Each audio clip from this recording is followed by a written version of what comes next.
आज सुबह कई अखबारों में जब मैंने धनखड़ साहब का जो वक्तव्य था, जो स्पीच थी, वो पढ़ा तो मुझे दुख भी हुआ और आश्चर्य भी हुआ, क्योंकि जुडिशियल इंस्टीट्यूशन, चाहे वो सुप्रीम कोर्ट हो, चाहे वो हाई कोर्ट्स सारे देश में हो,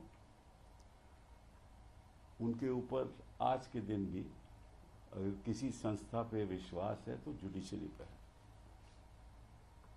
और मुझे ऐसा लगता है कि जब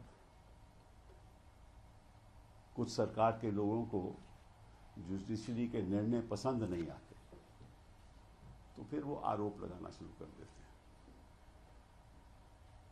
कि ये हद से बाहर है,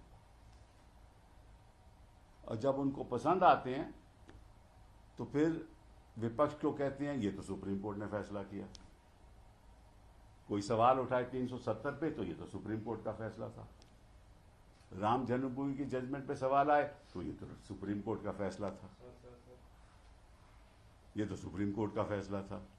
और अगर हाल ही में जस्टिस पारदीवाला की जजमेंट आई तो ये कैसे सुप्रीम कोर्ट कर सकती है।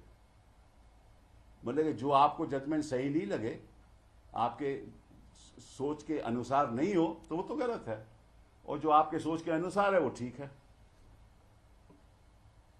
और एक कॉन्स्टिट्यूशनल फंक्शनरी को ऐसी बात कहनी, मैं समझता हूं उचित नहीं है। मैं उनका बड़ा आदर करता हूं, लेकिन आपने कह दिया कि article 142 is nuclear fissile material, nuclear missile. ये कैसे कह सकते हैं आप? You should not attack the judiciary. You see, if the executive attacks the judiciary, and especially two ministers and the chairman of the house, then it seems that the judiciary can't defend itself. Then the polity of the country must come forward and defend the judiciary. We trust the judiciary in doing the right thing. The independence of the judiciary is fundamental to democracy in this country.